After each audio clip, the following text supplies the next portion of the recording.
నేను Facebook live లో మొన్న మాట్లాడింది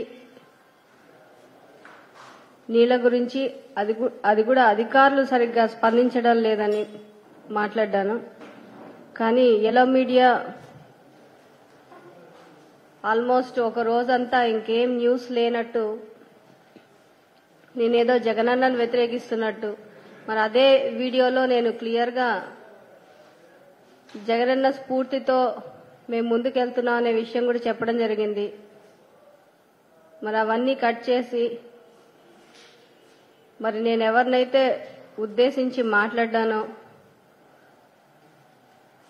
వాళ్ళు కాకుండా దానికి జగనన్న ఆపాదించి ఈరోజు yellow media almost 1 full day ఇంకేం పని లేనట్టు నా మీదే ఫోకస్ పెట్టారు. నేను 2014 ఎలక్షన్స్ కన్నా ముందు జగనన్నని కలిసినప్పుడు ఫస్ట్ ఇంప్రెషనే ఇలాంటి నాయకుడితో మనం ఫ్యూచర్ ఇలాంటి నాయకుడితో నడవాలి. దానికి కారణం ఏంటంటే ఆ రోజు మాతో డిస్కస్ చేసినప్పుడు ఆయన విజన్ ఏంటి, రాష్ట్రంలో ఉన్న పేదవాళ్ళని ఎలా ఆదుకోవాలి, అవన్నీ ఆ రోజు ఫస్ట్ డేనే మాతో డిస్కస్ చేయడం జరిగింది. అది నమ్మే ఈరోజు మేము పార్టీలో ఇన్ని సంవత్సరాలు కూడా ఆయన వెంట నడిచాము. మరి వారి కుటుంబ సభ్యులాగా, ఆయన సొంత చెల్లిలాగా నన్ను చూసుకున్నారు. అదే లైవ్ వీడియో అంటే, ఫేస్బుక్ లైవ్ అంటే ఒకసారి లైవ్ ఇచ్చిన తర్వాత దాన్ని మార్చేదేం ఉండదు. మరి ఆ లైవ్ లో నేను ఎవరి గురించి ఏం మాట్లాడానో క్లియర్గా అందరికీ తెలిసినప్పటికీ కూడా అది జగనన్న మీద ఆపాదించి మాట్లాడడం. అలాగే ఈరోజు దళిత మహిళా ఎమ్మెల్యే ప్రశ్నించడమే నేరమా అని చెప్పి ఈనాడు పేపర్లో ఒక టైటిల్ పెట్టారు. నేను ఎవరిని ప్రశ్నించాననేది క్లియర్గా రాయాలి. ఎందుకంటే నేను ప్రశ్నించింది, పోరాడుతుంది అధికారులతోనే, జగనన్నతో కాదు. జగనన్న దగ్గరికి వెళ్తే సీఎం ఆఫీస్కి వెళ్తేనే పనులు అవుతున్నాయని చెప్పాను. అంటే జగనన్న దగ్గరికి వెళ్తేనే పనులు అవుతున్నాయి. ప్రతి చిన్నది అంటే డిస్టిక్ లెవెల్లో అయిపోవాల్సింది కూడా ప్రతి చిన్నదానికి నేను సీఎం ఆఫీస్కి వెళ్లాల్సి వస్తా ఉంది అని ఒక బాధ తప్ప, ఒక వారం రోజుల నీళ్ళకు కూడా అధికారులను అడిగితే కుదరదని చెప్పడము, ఇవన్నీ నాకు కొంచెం బాధ అనిపించి నేను మాట్లాడ్డాను. అధికారులు కూడా ఒత్తిళ్లకు లోనవుతా ఉన్నారు. వాళ్ళు ఒత్తిళ్లకు లోనయ్యి, అంటే ఏ నియోజకవర్గ ప్రయోజనాల గురించి ఆ ఎమ్మెల్యేలు పోరాడతారు కాబట్టి అదే విధంగా నేను కూడా పోరాడుతా ఉన్నాను. అయితే ప్రతిసారి ఇక్కడి వరకు రావాల్సి వస్తుందని ఒక బాధతో నేను ఆ రోజు ఫేస్బుక్ లైవ్ పెట్టడం జరిగింది. దాన్ని రాద్ధాంతం చేసేసి, నేను మొదటిసారి ఇంటరాక్టివ్ సెషన్ అని ఎవరైనా క్వశ్చన్స్ వేస్తే మాట్లాడేలా విధంగా మన సోషల్ మీడియా వాళ్ళతో కూడా వాళ్ళకి ఏమన్నా క్వశ్చన్స్ ఉన్నా మాట్లాడే విధంగా నేను మాట్లాడ్డాను. కొన్ని క్వశ్చన్స్కి ఆన్సర్స్ ఇచ్చాను. అవన్నీ కూడా వక్రీకరించుకుంటూ ఇష్టం వచ్చినట్టు మాట్లాడ్డారు. అసలు నేను జగనన్నని వ్యతిరేకించినట్టు, పార్టీని వదిలిపోతున్నట్టు. అంటే నేను ఏదో పెద్ద ఫ్యూచర్ను ఊహించేసుకుని నేను ఈ పార్టీలో ఏదో చాలా అయిపోవాలన్న ఉద్దేశంతో రాలేదు. కేవలం జగనన్న చెప్పిన పని చేయడం, ప్రజల్ని ఎలా ఆదుకోవాలి, జగనన్న చెప్తే ప్రజలకు తోడుగా మాకొక నియోజకవర్గం అప్పచెప్పారు. ఆ నియోజకవర్గంలో ప్రజలు బాగుపడే విధంగా మేమేం చేయగలం అవి మాత్రమే చేసుకుంటూ వెళ్ళాము. అది మాత్రమే నేను వర్క్ చేశాను. మరి ఈరోజు అలాంటప్పుడు నాకు చాలా ఫ్యూచర్ నేనేదో ఊహించుకోలేదు, నేనేదో మంత్రి అయిపోవాలనో ఇంకోటో ఇలాంటి ఆలోచనలు కూడా నాకు ఎప్పుడూ లేవు. ఈరోజు ఇప్పటికిప్పుడు వద్దమ్మా నువ్వు ఎవరైనా సపోర్ట్ చెయ్యి, నువ్వు పక్కనుండు అని అన్నా కానీ I'm ready to do that. అంత మేము విధేయులుగా ఉన్నప్పుడు ఈరోజు పార్టీని వీడిపోతా ఉన్నారు, జగనన్నను వ్యతిరేకించారని మాట్లాడడం నాకు చాలా ఆశ్చర్యంగా ఉంది. అది కాకుండా ఎస్సీలకి జగనన్న చేసింది నిజంగా మన రాష్ట్ర చరిత్ర కాదు, దేశ చరిత్రలో గుర్తుండిపోవాల. అదే ఆ విధంగా చేసుకుంటూ వచ్చారు జగనన్న. మరి ఈరోజు ఎస్సీ, ఎస్టీ, బీసీ మైనార్టీలందరూ కూడా మన రాష్ట్రంలో పదవుల్లో కావచ్చు, అలాగే సంక్షేమ పథకాల్లో కావచ్చు, అన్ని రకాలుగా కూడా వాళ్ళు లబ్ధి పొందుతా ఉన్నారు. వాళ్ళందరూ కూడా చాలా సంతోషంగా ఉన్నారు. మరి అలాంటప్పుడు ఈరోజు ఏదో కొత్తగా నేను దేని గురించి మాట్లాడ్డానో అది మాత్రమే రాయండి, దాన్ని మీరు పార్టీకి జగనన్నకి ఆపాదించకూడదని చెప్పి నేను మీకు సీరియస్గా వార్నింగ్ ఇస్తున్నా. దట్టు ఈరోజు నేను ఇంకొకళ్ళు ఇలాగా వచ్చి ఏదన్నా విషయాలు అంటే వాళ్ళ కాన్స్టిట్యున్సీ విషయాలు కావచ్చు, ఏదన్నా విషయాలు ముందుకొచ్చి మాట్లాడడానికి కూడా భయపడే విధంగా, అంటే దాన్ని పెద్ద వైరల్ చేసేదో చాలా పెద్ద తప్పు చేసేస్తారు. అంటే ఓపెన్ గా వచ్చి మాకు ఈ కష్టం ఉంది, నేను మాట్లాడాలనుకుంది, నేను కన్వే చేయాలనుకుంది నా నియోజకవర్గ ప్రజలకి మనం కలిసికట్టుగా పోరాడుకుందామని చెప్పి నా నియోజకవర్గ ప్రజలకు పిలుపునిచ్చా నేను. అలాగే ఎవరైతే ఈ నీళ్ల కోసం ఫైట్ చేస్తున్నామో వాళ్ళందరికీ కూడా ఇది ఒక మెసేజ్ పోవాలన్న ఉద్దేశంతో ఇచ్చాను. కానీ ఇది స్టేట్ మొత్తము అందరూ చూసేలాగా మా పార్టీనే వ్యతిరేకించే విధంగా వీళ్ళు ఆపాదించి దాన్ని భయంకరంగా చిత్రీకరించారు. నాకు నిజంగానే చాలా బాధగా ఉంది. అంటే మీడియాలో కూడా ఒక ఎస్సీ మహిళ వచ్చి మాట్లాడితే ఎల్లో మీడియా ఇంత అంటే పాయింట్ అంతా డైవర్ట్ చేసేసి ఇంత వాళ్ళ స్వప్రయోజనాల కోసము వాళ్ళేదో చంద్రబాబుని టీడీపీని వాళ్ళేదో బాగుపరచుకోవడానికి జగనన్న వాల్యూ తగ్గించాలన్నట్టు చూస్తా ఉన్నారు. జగనన్న మీరు తగ్గిస్తే తగ్గిపోయేది వాల్యూ తగ్గిపోయేది ఏముండదు. ఎందుకంటే మీరు విత్తనం వేసి భూమిలో నాటితే చెట్టుగా మొలుస్తాడు, బంతని కొడితే డబుల్ స్పీడ్ లో పైకి వస్తాడు. సో మీరు ఎన్ని చేసినా ప్రజలకి ఎవరు మంచి చేశారనేది ఈరోజు మన రాష్ట్రంలో అందరికీ తెలుసు.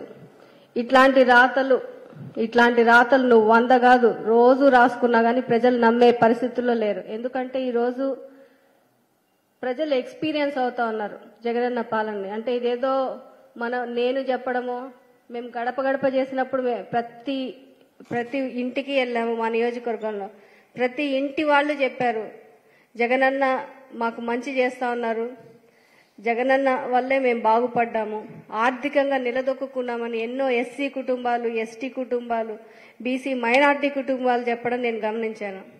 మరి అలాంటప్పుడు ఏ రోజైనా మీ మొత్తం అంటే చంద్రబాబు నాయుడు చెప్పుకుంటా ఉంటారు కదా 14 ఏళ్ళు అని చెప్పి, 14 ఏళ్లలో ఎమ్మెల్యేలంతా కనీసం మీ నియోజకవర్గంలో ప్రతి ఊరు తిరగాలి, ప్రతి గడప అని వదిలేండి, ప్రతి ఊరు తిరగాలని ఒక్కసారైనా పంపించారా? ప్రజల కష్టాలు తెలుసుకోవాలని చెప్పి పంపించారా?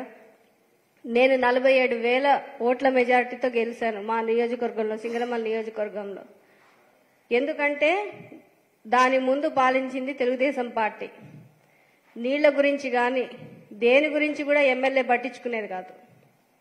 తెలుగుదేశం పార్టీకి అసలు ఒక ఎస్సీ నియోజకవర్గం అంటే చిన్న చూపు. ఇదంతా వాళ్ళు 14 ఏళ్లు మన రాష్ట్రాన్ని పాలించి ఇదే అధికారులకి వృద్ధి నేర్పించారు. కాబట్టి ఈరోజు మేము 5 ఏళ్లలో వాళ్ళని మార్చుకోవడంలో చాలా కష్టపడతా ఉన్నాం. అది మీకు అర్థం కావట్లా. మీరు చేసిన తప్పులన్నీ సరిదిద్దుకోవడానికి ఈ 5 ఏళ్లలో కూడా చాలా కష్టపడతా ఉన్నాం. ఇంకా జగనన్న అనుకున్నట్టు 30 ఏళ్లు జగనన్న ఉంటే తప్ప ఈ రాష్ట్రంలో అధికారులు కానీ ప్రతి ఒక్కళ్ళ ఆలోచన విధానం మారే అవకాశమే లేదు. ఎందుకంటే జగనన్న లాంటి వాళ్ళు వచ్చి ప్రతి క్యాస్ట్ ని అడ్రస్ చేసుకుంటూ, ప్రతి రిలీజియన్ ని అడ్రస్ చేస్తూ, వీళ్ళ కులంలో వీళ్ళ మతంలో అన్ని మతాల్లో మనం సమానంగా అందరినీ పైకి తీసుకురావాలి, చేయి పట్టుకుని పైకి తీసుకొచ్చే విధంగా ఈరోజు సంక్షేమ పథకాలు పెట్టారు. మరి ఈరోజు జగనన్న ఇన్ని చేస్తున్నప్పటికీ ఎల్లో మీడియా ఇష్టం వచ్చినట్టు రాతలు రాస్తా ఉన్నారు. అలాగే ఈ జగనన్న ఈ సోషల్ జస్టిస్ అనేది కావచ్చు, ఇదన్నీ అంటే అసలు ఇప్పటి వరకు ఎవరు ఏ ముఖ్యమంత్రి ఇంత వైడ్ రేంజ్ లో మైక్రో లెవెల్లో వెళ్ళి ఆలోచించినవన్నీ జగనన్న చేసినప్పుడు మీరు ఇవన్నీ ఎలా రాస్తారు? అంటే ఒకళ్ళు ఎవరైనా వచ్చి ఒక ఎమ్మెల్యే, ఒక లేడీ ఎమ్మెల్యే కావచ్చు, ఒక దళిత్ లేడీ ఎమ్మెల్యే కావచ్చు, పైకి వచ్చి ఏదన్నా వాళ్ళకి అధికారులతో కష్టమైంది అని చెప్పుకుంటేనే అది డైరెక్ట్ ఇంకా జగనన్నకు ఆపాదిస్తారా? అంటే ఎవరు వచ్చి బయట ఏం మాట్లాడకూడదా? నాకు నా నేబరింగ్ కాన్స్టిట్యున్సీ ఎమ్మెల్యేస్తో నాకు కష్టం ఉందని చెప్పి నేను చెప్తుంటే మీరు దాన్ని జగనన్నకు ఆపాదించారు. మీరు చంద్రబాబు నాయుడు గారు వాళ్ళ ఇంట్లో వాళ్ళ సొంత మామనే వెన్నుపోటు పొడిచాడు. మరి వాళ్ళ ఇంట్లోనే వాళ్ళకి ఎన్నో గొడవలు ఉన్నాయి, అవి మాత్రం పట్టించుకోరు. అలాగే ఈరోజు ఈనాడు రామోజీరావు గారిని తీసుకుంటే వాళ్ళ కన్న కొడుకే ఈరోజు లేకపోవచ్చే, వాళ్ళు ఈ లోకంలో కన్న కొడుకే ఆయన వ్యతిరేకించారు. మరి మీ కుటుంబాల్లోనే, ప్రతి కుటుంబాల్లోనే ఇలాంటి గొడవలు ఉన్నప్పుడు ఒక నియోజకవర్గం పక్క నియోజకవర్గాల ఎమ్మెల్యేలకి మాకు కొన్ని విభేదాలు, నీళ్ల గురించి ఎవరి నియోజకవర్గం వాళ్ళు నీళ్లు తెచ్చుకోవాలనే ఫైట్ ఎప్పుడు ఉంటుంది. అంటే అది కూడా మాట్లాడకూడదు. అధికారులు కూడా మేము మాట్లాడినా, ఎవరి గురించి మాట్లాడినా అది జగనన్నకు ఆపాదిస్తారంటే నాకు నిజంగానే ఇంత దరిద్రము, ఇంత నీచమైన పేపర్ని చింపేయాలా? అసలు ఇట్లాంటి పేపర్లను ఇంకెవరు కూడా చదవకండి. ఈ దరిద్రం ఎప్పుడు పోతుందా అని మేము వెయిట్ చేస్తా ఉన్నాం. జగనన్న కోరుకున్నట్టు 175కి 175 కొట్టాల. ఆ రోజు మాత్రమే. ఈ రోజు హైదరాబాద్ లో ఉన్నాడు జగనన్న. నిజంగా నేను నిన్ను వేడుకుంటా ఉన్నా, వీలైతే చంద్రబాబు నాయుడిని ఈ దేశం దాటిచ్చన్న, ఈ రాష్ట్రం కాదు ఈ దేశం దాటిచ్చి పంపించేసి, నిజంగా ఇలాంటి వాళ్ళు మనకి చీడపురుగులు లాంటి వాళ్ళు, ఇంకెప్పుడు కూడా ఇలాంటి కుంచె బుద్ధి, కుళ్ళు బుద్ధులు ఉన్న వాళ్ళు మనకు ఉండకూడదు. అలాగే ఈ మీడియా కూడా, ఈ ఎల్లో మీడియా కేవలం ఈ ఎలక్షన్ వరకే. ఈ ఎలక్షన్ దాటాక మీ రాతలు ఎంత మాత్రం పనిచేసినాయో, ఎంత మాత్రం మీరు ఇన్ఫ్లుయెన్స్ చేయగలిగారో అవన్నీ కూడా తెలిసిపోతాయి. ఇంకా మీరందరూ కూడా పెట్టాబేడా సర్దుకుని వెళ్లాల్సిన రోజులు త్వరలో వస్తా ఉన్నాయి. 2024లో జగనన్న 175కి 175 కొడతారు. ఆ రోజు ఇది జరుగుతా ఉంది. తప్పకుండా మీరందరూ కూడా ఈ స్టేట్ కాదు, మీలాంటి బ్యాచ్ అంతా కూడా ఈ దేశం వదిలిపోవాల్సిన రోజు వస్తుంది. ఇది గుర్తుపెట్టుకోండి. ఇంకొకసారి మా నియోజకవర్గంలో మేము ఏం కష్టమున్నా మేము మాట్లాడతాం. ఇంకొకసారి ఇలా వక్రీకరించారు, ఏమన్నా చేశారంటే ఆల్రెడీ ABN లో ఇలా ఒకసారి మా మీద తప్పుడు ప్రచారం చేస్తే కేసు వేశారు. కోర్టుకు అటెండ్ అవ్వట్లా ఆయన మహానుభావుడు. నెక్స్ట్ కూడా ఇదే విధంగా కోర్టుకు లాగుతా, ఒక్కరిని కూడా వదిలిపెట్టను. గుర్తుపెట్టుకోండి. This is last and final warning. ఇంకొకసారి కానీ రిపీట్ అయితే వదిలేదు.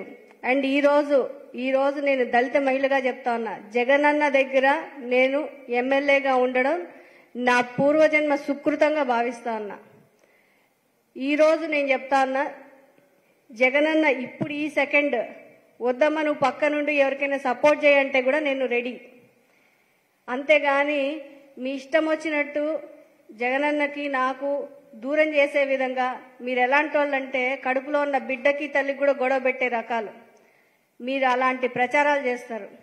కానీ ఈరోజు మళ్ళీ చెప్తున్నా, ప్రజలందరినీ వేడుకుంటాను. ఆ లైవ్ నేను ఏదైతే ఇచ్చానో ఫస్ట్ నుంచి లాస్ట్ వరకు 1 గంట ఉంది, మొత్తం చూడండి.